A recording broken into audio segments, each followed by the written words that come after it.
Eat, Drink, DFW from the Dallas Morning News is made possible by Central Market. Hello, and welcome to Eat, Drink, DFW, the podcast from the Dallas Morning News food team. Each week, we take a look at food and drink trends in North Texas, talk about restaurants in Dallas-Fort Worth, learn some new recipes, and sometimes even get tips from you, our listeners. I'm Anna Butler, the food editor at the Dallas Morning News. We're getting into a new location of a favorite dim sum restaurant here in North Texas. We'll also talk about the foods that were such a hit over Thanksgiving that we're just going to make them again for the holidays. That's all coming up right after this. Central Market is really into food, like fish flown in so fresh it still has jet lag into food. Our sourdough starter has been around since grunge was a thing into food. We're talking more prime cuts than a greatest hits album into food. Central Market is really into food. If you are too, then we're the HQ for you, whether you're a make every recipe in the cookbook foodie or a my favorite recipe is reheat type who just digs the delectable. No place makes every day more delicious like Central Market. Really into food. Shop now at centralmarket.com. For the latest food and restaurant news in Dallas-Fort Worth, visit dallasnews.com/food. Also, we'd love to hear from you, so email us at eatdrink@dallasnews.com. Today, I'm joined by Sarah Blaskovich, Claire Baller, and Imelda Garcia. Claire, you need to tell us about Kirin Court Part 2. So you guys are probably familiar with Kirin Court, and those of you listening are probably familiar also. This is a spot that's been around for a long time in Richardson, and this is a dim sum restaurant where you sit in this huge dining room and metal carts roll around with different small dishes that you can pick what you want. It's really, really fun. It's a ball. So the owner, Michael Chen, just opened a second location in Plano. And this was something that he told me he was never really planning to do, which I thought was interesting. But he had enough people asking him if he could open a restaurant even further north than Richardson because of how many people are moving there. And he said a location opened up that seemed perfect. And so he decided to go for it. He opened up on November 25th. And there was immediately a line out the door, and he was thrilled. It was so cute and sweet. He was so happy about it and said he just felt really encouraged seeing the response already. We wrote about it, and the story did really well, and clearly people were excited to have more dim sum. I think this is awesome, and I loved reading your story, Claire, because I too just thought Kirin Court was always going to be one of one. Now that said, Richardson and Plano aren't that far apart. I bet there's people in Southlake or Irving or Fort Worth wishing that if there was going to be a second Kirin Court, that it went a little more this way or that way. I'm sure. I'll say I'm excited too because I might be able to get a Christmas Day reservation because we love to do dim sum on Christmas Day. My family, we did Kirin Court last year, but man, I was late to the party on getting reservations at Kirin Court or Jingchi this year. And so I'm on 2 wait lists right now for our big family group to get in, but I think I might try to do the Plano location. It's a good idea to try. It is even just a little bit larger than the Richardson location, but other than that, everything is the same. I think it literally is like a copy and paste of the Richardson location. The only other difference is that it is open an hour later than the Richardson spot. Claire, would you say is the concept? Is it the food? What makes this place so desirable, you know? Kirin Court has become really popular because of the fact that it is such a go-to for authentic Chinese cooking. And especially if you love dim sum, if you love getting to pick your food off of carts that roll around the dining room, it's perfect for like experiential dining. And I think that's why it has become so beloved. Also, it opened in 2005 and it has stayed really consistent since then. And that's hard to find. Kirin Court is also quite affordable. Anna, your entire family could go and eat there, which is, first of all, great that a large group can go. But also, some dishes are $4, $6. So depending on how many plates you take off the cart, it would be easy to eat a price-conscious meal at Kirin Court. It's also interesting because dim sum restaurants, especially in places like New York, they typically reserve that service for weekends only. And so this is 7 days a week, which is pretty cool too. So the second location is on Custer Road, just north of President George Bush Turnpike. So you're right, Sarah. It's not all that far from Richardson. That is like southeast Plano. Yeah. But clearly there is enough demand that I think they will have no problem filling up 2 locations. Speaking of another copy and paste restaurant, Sarah. Yes, Greenville Avenue is having a big time for new restaurants, and Escondido, which is a Tex-Mex place that serves fajitas and margaritas, is opening on Greenville Avenue in the place of the former Bluefish Sushi. Now, that restaurant was there for more than 25 years. It opened in 1998. So a lot of folks who live in that neighborhood knew that restaurant for a long time, but it closed earlier this year, and Escondido will move in and serve the Tex-Mex that people otherwise know from its original location at Preston Royal. How about Josun, Sarah? Well, as you're making lists of high-end restaurants to visit, Josun could be on your list. It is a Wagyu omakase tasting menu restaurant in the Dallas Design District, and it just opened days ago. So diners choose either 12 or 18 courses, and many of each of those courses include bites of rich Wagyu beef. So you do have to come hungry, number one. Number two, this is not a vegetarian or a vegan-friendly restaurant, period. You can't just get the vegetables if you want them. Because it's a tasting menu, it is a tasting menu with beef throughout. So know that going in. Also know, dinner costs $250 to $280 per person. That is high for a tasting menu. I believe the price goes down at lunch, and they're going to be open for lunch in the future. But this will be a celebratory place. Josun also has several private dining rooms with, let's say 6 to 10 seats. So you could go for a birthday, or you could go with a group of friends and have your own little room.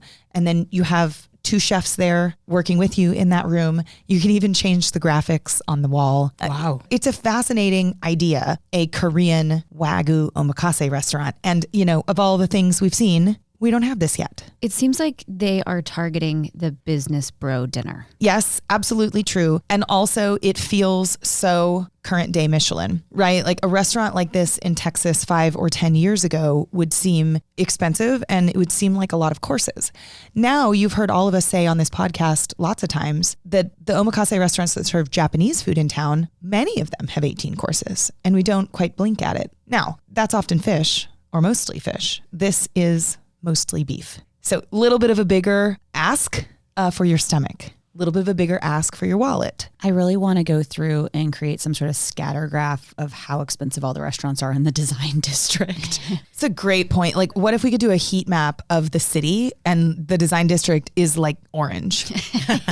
It is ablaze with expensive food. And I know we have other affordable things opening. What this is reminding me of, Sarah, is that John Tizar told you that he is planning a meat omakase restaurant as well. Yes, and it's been months since I've talked to Tisar about this, but when he uttered those words, I was like, what? Meat omakase, beef omakase, what does it mean? We know that we're using the word omakase just to mean the chef gets to pick what's on the menu, and you sit down and you enjoy it in the order that the chef has chosen.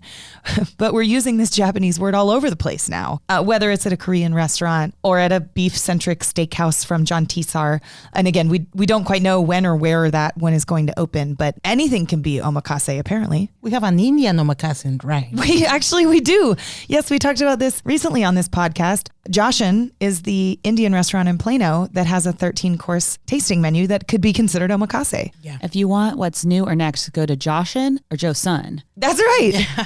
Or Maman for coffee, or Momini for French food. And Imelda, you have an update on Dos Mares in Fort Worth. Yes, they are open now to the public. This is a restaurant that is next to Don Artemio, this Mexican restaurant, and it's from the same owners, chefs Juan Ramon and Rodrigo Cárdenas. But this restaurant, Dos Mares, is very interesting because they are featuring dishes from both coasts of Mexico. Their menu is 32 dishes from Oaxaca and Chiapas and Puerto Vallarta and Tampico from the Pacific coast, or Veracruz or Tampico from the Gulf of Mexico. This is a casual restaurant. It's not elegant like Don Artemio. You can go and drink a cocktail there, or a wine maybe, and enjoy one of their dishes. It's delicious. I can't wait to go to Dos Mares. I've been excited about it since we heard it was coming. And it tops my list for the next place to eat in Fort Worth. I've got one more thing to add while we're doing a quick news roundup here. Have you guys seen the show Next Level Chef? It's one of my favorite new food TV shows of the last 10 years. Oh, I think it's so smart. Yeah, so this is a Gordon Ramsay show where cooks of different backgrounds and different level of experience compete in this like massive 3-tiered set of like 3 different kitchens with 3 different levels of equipment and resources, essentially. Now there is a baking version of this show, and it just aired last night, December 4th, but it's on Hulu today. And we have 2 local bakers who are on this show. That's great. It is great. So they are Marixa Trejo of La Casita Bake Shop and Nikki Jackson of Absolutely Edible Cakes and Catering. I called them both up when I realized that they were going to be on this show. And both of them are very experienced in what they do. They've been doing it a long time. And they both told me they were terrified to do this show. Is it Gordon Ramsay? Is that the terrifying part? It is Gordon Ramsay. Gordon Ramsay brought the terror for both of them. And they have both been on TV programs before to cook. Marixa's done, I think this is now her 4th show, so she's a bit more versed at it than Nikki, but they were both really terrified to bake for Gordon. And, you know, like most cooking shows, this has a really competitive element and you're up against an insane time clock. You have to grab ingredients off of a table and you have like 30 seconds and you have to just like use what you managed to grab in that time. I asked Marixa if she prepped for it because I, you know, thinking like I would be like practicing this at home. Yeah, or be like setting jogging. a timer. Yeah. And she said, no, she didn't. She was like, I knew I just had to just go for it and just go into it blind. But they both said it was really fun. And they're both a little terrified to watch it back and see because they said so much of it, you just kind of like black out. And on top of that, you have no idea what's going to actually make the cut for the show. So they're pretty much watching it just like everyone else, like having no idea what's going to be on there. Can't you imagine if you were on one of those shows and you did something really stupid, but that didn't affect the end of that episode? You're probably like, did they cut out my little flub? Yeah. Or did they really fixate on, did they put it in slow motion? You know, that would be hard to sleep at night. I know. Years ago, I was watching some episode of Top Chef and this poor guy, like, you know, he's rushing through and he like didn't take off the sticker on like a vegetable that he was using. And they just like zoomed in slowly as it's swirling around in a blender. Like the sticker. I think about it all the time. I know. So you never know what's going to be on it. Nikki told me that she's thinking she might do kind of a special where some of the things that she made on the show for Gordon, she'll feature at her shop in Rowlett. That's something to keep an eye on for anyone who is a fan of hers and her food and a fan of the show. Absolutely Edible Cakes is a name that is ringing a bell to me. Is it possible that Keith Lee visited this shop? That is right. This is one of the spots he went to when he did his DFW tour a few years ago.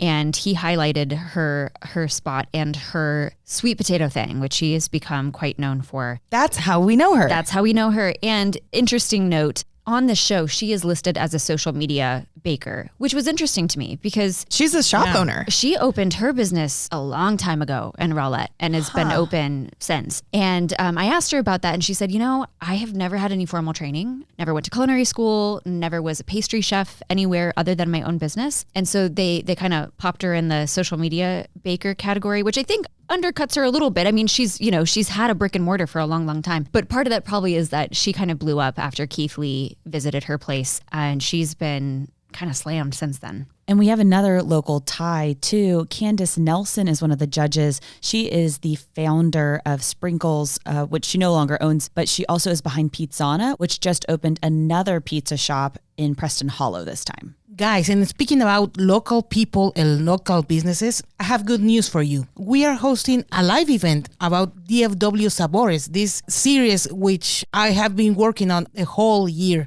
looking for authentic Mexican food in DFW. So we are having this event on December 11th. It's going to be in Spanish. And this is an effort from the Dallas Morning News to get closer to the community, you know? So in this panel, we are going to have small businesses, local chefs. We are going to be talking about Mexican food and we are giving away food also. Actually, we are, but the chefs are. But you can eat. Yeah, you can eat. And you can sample things from all of these restaurants you've been writing about, which I'm so excited to meet all of the business owners. Yeah, we have visited more than 30 businesses and homes and food trucks looking for dishes that have been cooked the traditional way. So this is an event full of family, tradition, love, and food, guys. Okay, Imelda, how do we go? The event is going to be on the Vickery Park Library branch on Park Lane, and you can just go, or we have an RSVP form that you can fill. But everybody is welcome. The event is going to be in Spanish, but if we see that we have a lot of English speakers, we are going to be translating. This is going to be on Thursday, December 11th at 6 p.m. And you can learn even more about this event by visiting dallasnews.com/sabores. We're going to take a short break, and when we come back, we're talking about the dishes we made over Thanksgiving we plan to repeat over the holidays. Central Market is really into food. Like when we say cheese, it's in 12 languages into food. Butchers, bakers, and sushi roll makers into food. We're talking so obsessive about quality you can shop blindfolded into food. Central Market is really into food. If you are too, then let us turn your shopping list into a treasure map. Get inspired, get adventurous, or just get a chef-made dinner when you've got more taste buds than time. No place makes every meal more amazing like Central Market. Really into food. Shop now at centralmarket.com. Welcome back. In just a minute, we're talking about our favorite Thanksgiving dishes. But first, we wanted to start out by inviting you to share our podcast with your friends and family. We'd love your help spreading the word about Eat, Drink, DFW. Okay, so we need to catch up about Thanksgiving. Did y'all make or eat anything that was so good that made you think, I'm doing this again for Christmas? I did. There's a stuffing recipe that I have made for years now that has become beloved and expected by my friends and family, which is good because I really enjoy it myself. It has now been requested by family for Christmas as well. So I made it 4 times this Thanksgiving for 4 different Thanksgiving events. Oh my gosh. And I will be making it again at Christmas. And it's a recipe that I started making years ago and I've now riffed on and it's kind of become its own thing. But the original is called the New Classic Stuffing from Bon Appetit. This was like circa 2015. It's kind of impressive that they named it that kind of boldly, right? To call something a new classic. Especially since you've riffed on it and you've made a newer, yet more classic option. The new classic, yeah. I will clarify, I call it stuffing. It is not stuffed in the bird. It is a dressing, but I literally never heard anything called dressing before until I moved here in Texas, like as an adult. So it's stuffing in my book and my brain, but it's not actually stuffed in the bird. And what's in it? It is made with sourdough and Italian sausage. Sometimes I use sweet, sometimes I use hot, depending on how I feel. And it has fennel, sage, pine nuts, and then the expected things, onion, celery, etc. And it's cooked down in some white wine, dry white wine. It's so good. I don't know why I don't make it outside of Thanksgiving. It just feels wrong. Like I feel like I'm going out on a little bit of a limb, even doing this for my family for the Christmas season as well. No, I agree. It's like stuffing on Christmas is a revelation, but a risk. Is. I know. I feel like I'm really like going out there to do it. But I think with a month break, I'll be ready to eat it again for the 5th time this year. Since you cook it down in dry white wine, does it use the whole bottle or can you drink some? You definitely drink some. Great. Whoa, I love that. Now I'll make this stuffing. Anna, how about you? I made sweet potato souffle, which is a lot less fancy than it sounds. It's just more like a zhuzhed up sweet potato side, but the texture is more like a souffle.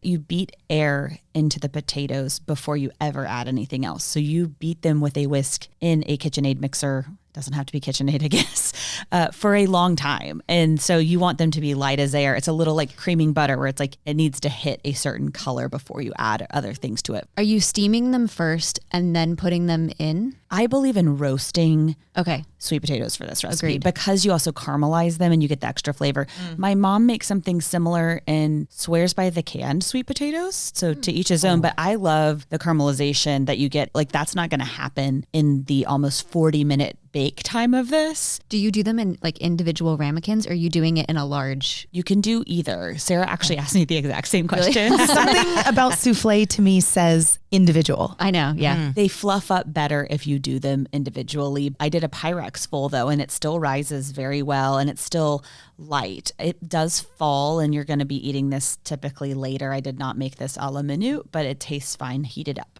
Are there marshmallows? I used jumbo marshmallows. There are on marshmallows? half of it. Wow. And Okay. obviously pecans, my very favorite food of all time. I used Jacksonville pecans. I came home from Thanksgiving at my grandmother's house with 10 pounds more of pecans. Hello. And they will all be going on more sweet potato souffle for Christmas. I would love to try that because I know you don't have a sweet tooth and I love that. Well, and it's like a fresh sweetness too. So I Yeah. think you're like me, Imelda, where I love a strawberry or pineapple and that kind of like fresh, natural sweetness, but I don't like added sugar. So this has some added sugar, but it's brown sugar too, which I also think has more of those molassesy, deeper umami notes almost, Yeah. but you don't get the sickly punch you in the face sweet that some people's sweet potato. And to each his own. There's no judgment here. You could make this sweeter if you wanted to with the toppings. Imelda, what did you do for Thanksgiving? It was very interesting because we made a lot of dishes. It was a multicultural Thanksgiving for us. Obviously, we made tamales because we use all the holidays to make tamales. Yeah. and we made a paella and turkey. So it was like a very strange combination. Yeah, but it was very, very special because we had a lot of options, What was in your tamales? We made pork, chicken, and rajas. You know that you take the chiles and you put it there with tomato and cheese, and they are really good. And we made also sweet tamales with pineapple and nuts. That was really good also. I wanted you to have made a turkey tamale. Yeah, that would be great, right? Imelda, do you have tamales left over? It seems like a perfect leftover dish. Yes, and not only that, we have freeze tamales now for the whole year, I think. Because, when you do tamales, you make a lot of them. So, yeah, we have a lot of tamales. I'm going to bring you some. I really do want some. Please. I know. My stomach just started growling. I had a salad for lunch, and my body was like, tamales would have been I know. And a better choice. With this weather, right? Tamales are one of my favorite leftovers too, to use in breakfast. So just doing scrambled eggs with tamales scrambled into them and then a lot of cheese. Oh my God. Wow, that's a good idea. How do you work those into the eggs? You chop them up into chunks. I would say it looks like sushi, which I don't know if that's reasonable, but I do like larger chunks and then I just toss them all together. And then sometimes I even almost do it like chilaquiles style and add more salsa into it. I made a ton of salsa over the weekend. So now I'm just going to go buy tamales to make breakfast with them. Yeah. Sarah, you did not cook, it sounds like. Yes, maybe for the first time in my adult life, we didn't cook Thanksgiving dinner this year. That's huge. Whoa. Yes, and my husband and I have hosted Thanksgiving at our home for 20 or 30 people for as long as I can remember. And this year, only 2 people outside of my immediate family were available to come. We just had all kinds of family traveling, and one of my siblings bought a new house out of state and so couldn't fly in. And so we found a Thanksgiving buffet and we cleaned no dishes and have no leftovers. And we sat down and enjoyed a heck of a lot of food that somebody else made. And then we went home. What kind of buffet? It was everything you could think of and more. So, the turkey, mashed potatoes, stuffing, sweet potatoes, but also prime rib.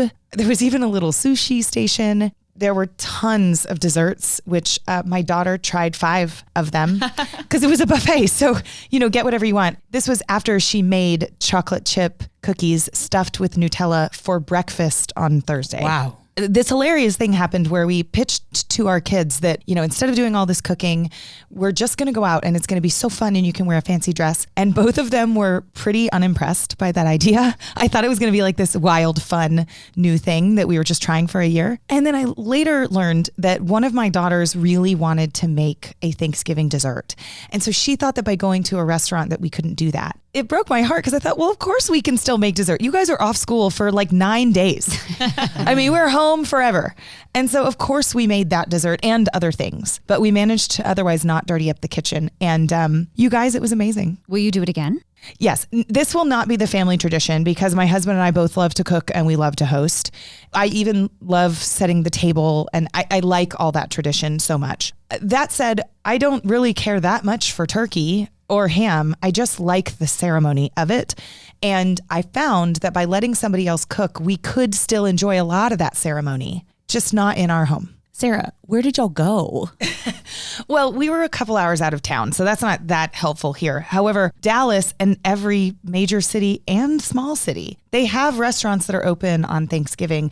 And I just want to offer permission to anybody who can't cook or doesn't want to cook that you should consider it because we actually probably spent less money going out to dinner than we would have on so many groceries for a dozen or so items. And that was a revelation too, right? Like a buffet for $60 for the adults. Wow. 20 or 30 bucks for the kids. Like it's not nothing, but if you add up everything you buy, it might be more than that. The only thing I'm missing, you guys, is if anybody could get me a little Tupperware of green bean casserole or Anna of your sweet potato casserole. I am a leftovers person and most of the people in my family are not. And I just want a little bit of everybody else's. And we've put together a list of restaurants that are going to be open on Christmas Eve and Christmas Day this year. So if you need to find a place to eat, whether you're celebrating the holidays or not, we got that at dallasnews.com/food. Before we go though, guys, I got everyone a Christmas present and obviously it is food related. Oh, Thanks, tis Anna. the season. Julie's is my favorite one. Oh. So it's going to go last. So I'm handing them Christmas ornaments right now. And what I need them to do is guess why I gave them this one. Great. Okay, open Shall we? it. I'm worried I'm going to break this. Julie's is the funniest. Julia's laughing. I have a beautiful wheel of Parmigiano Oh, wow. Reggiano. I have a dirty martini ornament. Thanks, everybody. You can tell it's dirty too. Yeah, it is dirty. And 3 olives sticking out just like I like. I have some chiles, people. Whoa. I love them. And Julie, what does yours say on it? Mine is a little crock pot that says Croc Star. The Croc Star really got me. I laughed in the store when I saw it and they were like, is she just crazy? This is wonderful. Thank you, Anna. These are perfect and so spot on. Yeah, thank Well you. done. Personality ornaments. Mine's got a little spoon on top, too. Oh, yeah. To get a good fiance award, I got my significant other a cannoli. He's from Boston. Nice. And so we now have a big cannoli on the tree. One of my friends, when she got engaged, she had trouble converting boyfriend to fiance. And so she kept calling her person she was going to marry her Beyonce. And I just highly recommend it. It's really funny every time. So your Beyonce is a lucky man. And that's all the time we have for today. We want to hear about what you plan to cook over the holidays. So email us at eatdrink@dallasnews.com. Special thanks to our producer, Julie Fisk. For the news, I'm Anna Butler. Thanks for listening, and we'll see you next week. Eat, Drink, DFW from the Dallas Morning News is made possible by Central Market.